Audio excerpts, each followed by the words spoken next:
Hello everyone. आज मैं इस वीडियो में रीकैप दूंगा that time I got reincarnated as a slime के थर्ड सीज़न के सेकंड एपिसोड का। एपिसोड स्टार्ट होता है हार्ली क्विन अलायंस के बेस से।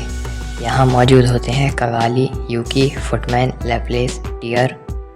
और कगाली बताती है कि क्लेमेन मर चुका है क्योंकि वो उसे सेंस नहीं कर पा रही है, जिसको लेके वो सब दुखी हो जाते हैं। फिर लैप्लेस बताता है कि क्योंकि उनकी लड़ाई न्यू मून को हुई, जिस दिन सभी वैम्पायर्स वीकेस्ट स्टेट में होते हैं, तो वो डीमन लॉर्ड वैलेंटाइन को हरा पाता है, जबकि डीमन लॉर्ड वैलेंटाइन कगाली के जितना ही ताकतवर था।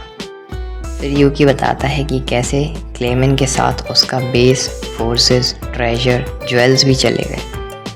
कगाली एक्सप्लेन करती है कि कैसे रिमरू ने बैटलफील्ड को एज अ डाइवर्जन यूज़ किया और मेन बेस पे अटैक करवाया। यूकी कहता है कि वो अभी के लिए खुद कुछ नहीं करेंगे, बट फिर भी रिमरू से बदला लेंगे, उसे पोक करके। अगले सीन में हमें हिनाता दिखती है होली एम्पायर ऑफ लिवेलियस में, एंड हिनाता का इंटरनल डायलॉग चलता है जिसमें पता चलता है कि इस नेशन ने कम्प्लीटली इक्वल सोसाइटी अचीव की एक गॉड के रूल के अंडर, और ये गॉड की ट्रू आइडेंटिटी होती है डीमन लॉर्ड ल्यूमिनस वैलेंटाइन, जो कि इकलौता अपोनेंट जिसके अगेंस्ट हिनाता हार गई थी।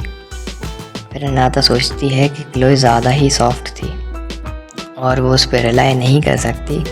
इस दुनिया में वो सिर्फ अपनी स्ट्रेंथ पर रिलाई कर सकती है। हिनाता को पता चलता है कि होली एम्परर लिवेलियस एक वैम्पायर है और डीमन लॉर्ड रॉय वैलेंटाइन का ट्विन ब्रदर है। जिसके बाद हिनाता के मेमोरी कैप में दिखाया जाता है कि कैसे हिनाता ने ट्विंस से लड़ाई की और उन्हें मार दिया। वो खुद भी मरने वाली थी, पर उसके पहले ही वहाँ कोई एंटिटी आती है और ट्विंस को रिवाइव कर देती है। हिनाता ये देख के टूट जाती है, पर वो फीमेल एंटिटी हिनाता के पास आती है और उसे भी हील करते हुए उससे पूछती है कि अगर हिनाता का जस्टिस चाहती है और जस्टिस का मतलब समझती है ईविल को ख़त्म करना, तो उसे क्या हक है ये डिसाइड करने का कि वो एंटिटी और ट्विंस ईविल हैं या कुछ ईविल कर रहे हैं। उसकी जस्टिस बायस्ड है और सबके फ्री विल को सेटिस्फाई नहीं करती। ये सब सुन के हिनाता चौंक जाती है और सोचने पर मजबूर हो जाती है। देन वो एंटिटी उसे 1 हफ्ते का वक्त देती है 7 डेज़ ट्रायल पास करने के लिए, और उसके बाद वो खुद उससे लड़ेगी। 7 डेज़ ट्रायल पास करने के बाद हिनाता उस एंटिटी जो थी वैम्पायर लेडी ल्यूमिनस, उससे लड़ती है एंड हारने के बाद उसकी लॉयल बन जाती है। बाद में हिनाता को पता चलता है कि ये वैम्पायर्स ह्यूमंस को नहीं मारते, उन्हें बस थोड़ा ब्लड चाहिए होता है, और एक हायर रैंक्ड वैम्पायर तो बिना ब्लड के भी ज़िंदा रह सकता है। तो इसलिए इस नेशन में सभी खुशी रहते हैं, और यहाँ इक्वालिटी और ऑर्डर इवन वेस्टर्न नेशंस से भी हाई होता है। तो इसलिए हिनाता लेडी ल्यूमिनस और इस नेशन को प्रोटेक्ट करती है। तो यहाँ तक बस हमें हिनाता का इंटरनल डायलॉग और थॉट्स बताए जा रहे थे। इसके बाद प्रेजेंट में वो पहुँचती है ल्यूमिनस के पैलेस, और वहाँ उसे वैलेंटाइन बताता है कि रॉय की डेथ हो चुकी है।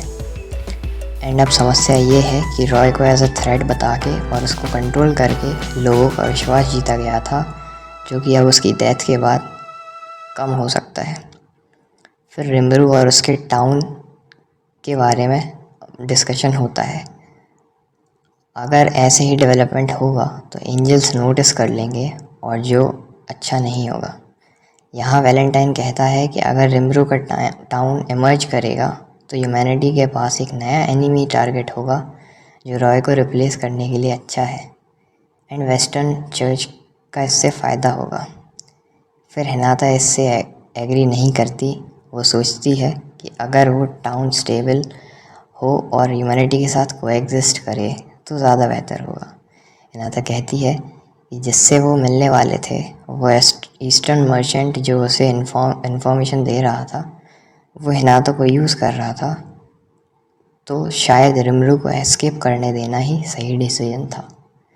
इसके बाद ल्यूमिनस वल्बर्गिस से लौटती है और वहाँ के इवेंट्स का रिकैप देती है। वो कहती है कि अभी हमें रिमरू और वेल्दोरा से डील करने के तरीक़ों के बारे में सोचना चाहिए, जिसके जवाब में हिनाता कहती है कि उसे परमिशन दी जाए वेल्दोरा को मारने की, जिस पर ल्यूमिनस कहती है कि रिम्ब्रू को अगर इग्नोर भी कर दें तो वेल्डोरा के सामने हिनाता कुछ भी नहीं। थोड़ा और समझाने के बाद हिनाता मन में सोचती है कि ज़रूरत पड़ने पर वो वेल्डोरा को मार देगी। ल्यूमिनस कहती है कि वो हिनाता को भी नहीं खोना चाहती, इसलिए हिनाता खुद को रिस्ट्रेन करे। हिनाता फिर से डिलेमा में होती है रिम्ब्रू और मर्चेंट को लेके। ल्यूमिनस से पूछती है कि रिम्ब्रू का क्या करना है। ल्यूमिनस कहती है कि अभी हम कुछ भी नहीं कर सकते, जैसा चल रहा है वैसा चलने दो। हिनाता एंजल इन्वेजन्स का मुद्दा उठाती है एंड ल्यूमिनस कहती है कि हम रिम्ब्रू और उसके नेशन को दुश्मन नहीं बना सकते, तो उसके बारे में सोचने का कोई फ़ायदा नहीं है। हिनाता कहती है कि मॉन्स्टर्स के टाउन के एग्जिस्टेंस के कारण उनके नेशन का प्रिंसिपल पलट सकता है। ल्यूमिनस बताती है कि रिम्ब्रू को as a evil demon lord भी पोज नहीं किया जा सकता, क्योंकि वल्परगिस ने उसने पहले ही डिक्लेयर कर दिया कि वो ह्यूमैनिटी के साथ एग्जिस्ट करेगा और जो भी इसके ख़िलाफ़ होगा वो उसका एनिमी होगा। दैन डिस्कशन का कंक्लूजन ये निकलता है कि अभी के लिए होली एम्पायर कुछ नहीं करेगा। वहाँ फेलमल्थ में आर्ग्यूमेंट का टॉपिक होता है वेर रेपरेशन और थ्रोन एब्डिकेशन। तभी एक नोबल किंगडम ऑफ ब्लूमंड से आया एक डिक्लेरेशन सुनाता है, जिसमें ब्लूमंड अपना सपोर्ट टेम्पेस्ट को देने की बात करता है और फेलमथ की निंदा करता है। इसे सुन के बाकी नोवेल्स सोचने लगते हैं कि गेज़ल कुछ ऐसा ना करते। तभी खबर आती है कि रिम्ब्रू ने खुद को डीमन लॉर्ड डिक्लेयर कर दिया है और क्लेमन को हरा दिया है। साथ ही कैरोलन एंड फ्रे ने डीमन लॉर्ड की पोजीशन छोड़ दी है और मिलिम के साथ हो गई हैं। ये सब सुन के सारे नोवेल्स डर जाते हैं और किंग एडमरिस अपना सक्सेसर अपने छोटे भाई एडवर्ड को डिक्लेयर करता है। ये सुन के एडवर्ड मन ही मन खुश हो जाता है एंड एट लास्ट टेम्पेस्ट और फेलमथ के बीच ट्रीटी साइन होती है, जिसमें से फेलमथ की तरफ से एडमरिस ने साइन की और टेम्पेस्ट की तरफ से डियाब्लो ने, और एपिसोड का अंत होता है।